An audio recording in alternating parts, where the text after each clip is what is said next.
In 2015, something unusual happened in the music world. An album sold for $2 million, but it wasn't released to the public. It never showed up on Spotify, YouTube, or anywhere fans could actually hear it. Just one copy exists, locked away, hidden from the world. The group responsible for this innovative release was Wu-Tang Clan, the Staten Island legends who changed hip-hop forever back in the 90s.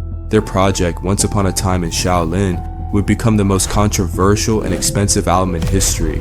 Over the years, this one-of-a-kind album has been surrounded by mystery. It's been tied up in lawsuits, seized by the US government, and even pulled into the world of cryptocurrency. Through it all, barely anyone has actually heard the music inside.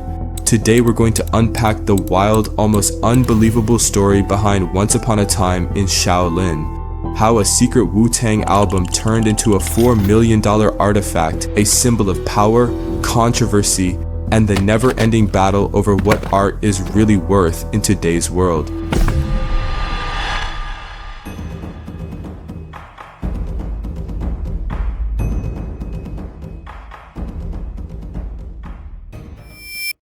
Back in 2007, Wu-Tang producer Silva Rings and the group's founder RZA watched as streaming, piracy, and free downloads changed the music industry. Songs were available everywhere, but for the artists, the money was disappearing.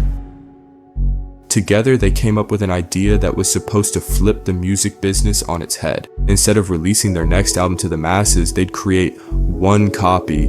No digital files, no streaming platforms, just a single physical piece of music packaged and protected like fine art. There'll be a new Wu-Tang Clan album entitled Once Upon a Time in Shaolin, but only one copy would ever exist. In doing this announcement, we reclaimed the idea that recorded music should be regarded as a work of art. Ultimately, we hope that this work that we put together could change the perception of both art and music within our culture and maybe unite them as one. They weren't looking for a quick payday. This was their way of making a statement, pushing back on how the world consumes music, and reminding people that it still holds value beyond streams and downloads. But as you're about to see, the way this idea spiraled out of control is way more complicated than they ever expected.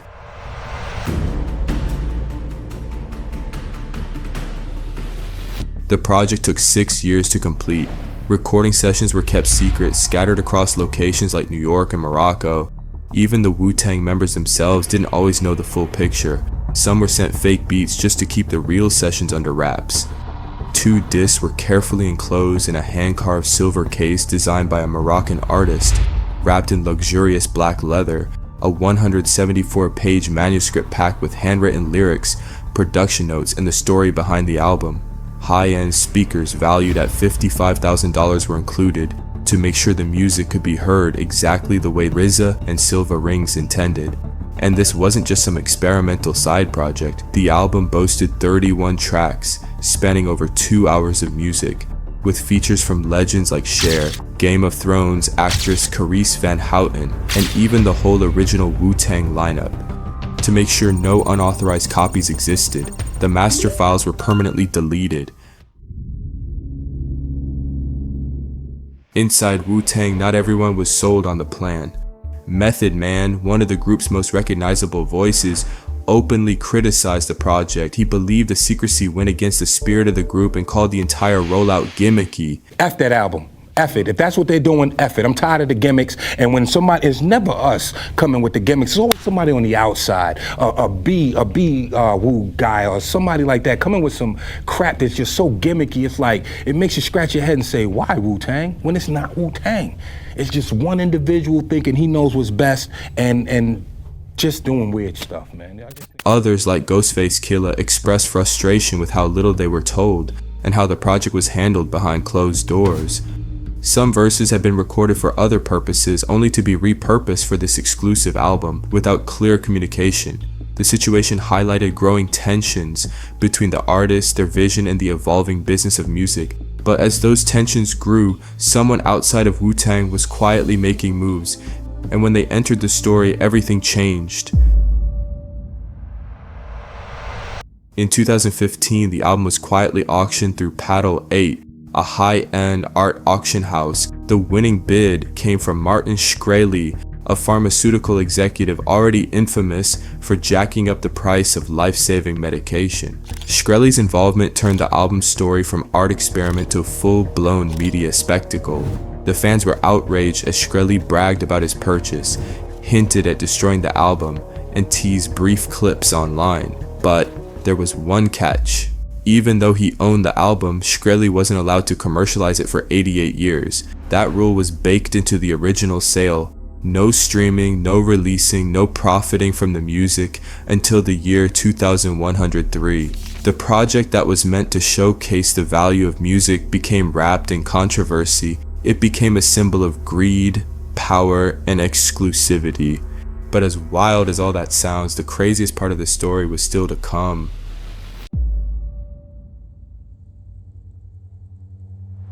Secrecy's legal troubles caught up with him.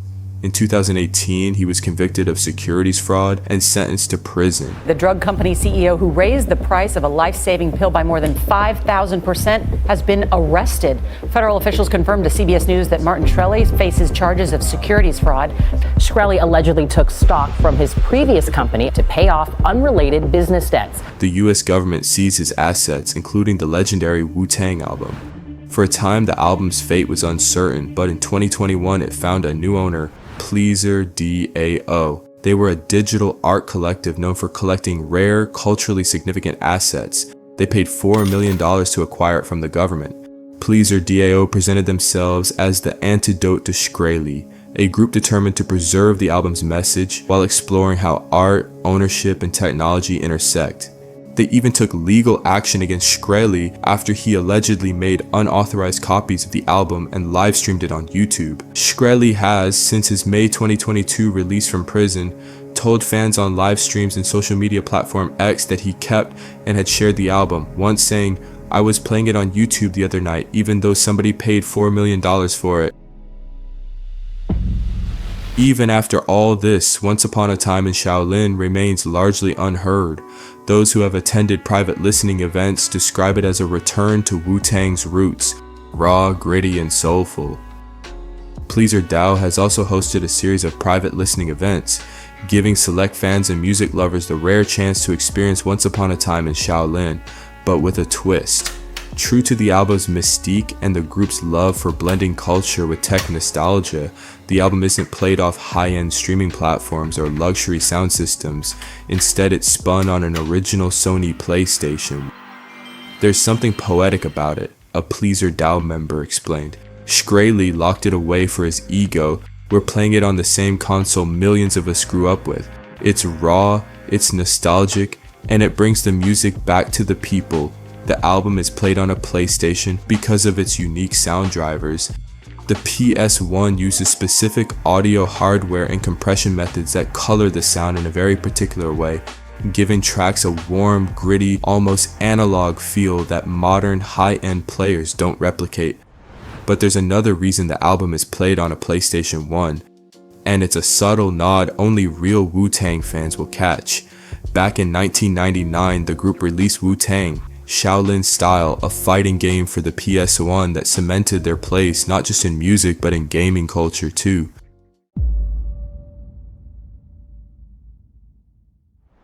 For most fans, the album is still off limits, locked away both literally and legally. But in 2024, Pleaser DAO launched a new chapter in the album's story. For the first time, fans could own a digital piece of the project thanks to a $1 NFT release. Each NFT purchase comes with a small snippet of the album, and more importantly, every dollar spent shortens the 88-year waiting period for the album's full public release by 88 seconds. It's a modern twist on Wu-Tang's original statement. The album is still exclusive, but slowly, through technology, it's inching its way back to the people.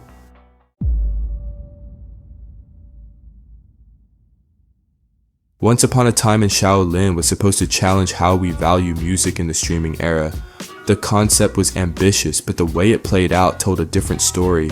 The secrecy, the confusing rollout, the division within Wu-Tang, and the album ending up in the hands of one of the most hated men in America. All of that overshadowed what could have been a defining artistic statement.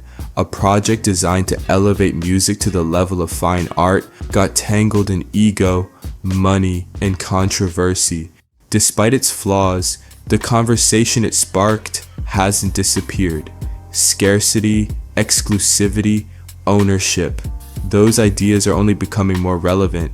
From NFTs to private listening events, the music industry keeps circling back to this challenge of how artists can protect their work and maintain its value. Sooner or later, someone will revisit this blueprint.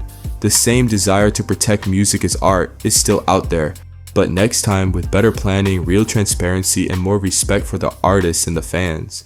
If you made it this far, thanks for sticking with me through this crazy story. If you enjoyed the video, drop a like, it really helps. And if you want more wild music stories like this, hit that subscribe button. I've got plenty more coming.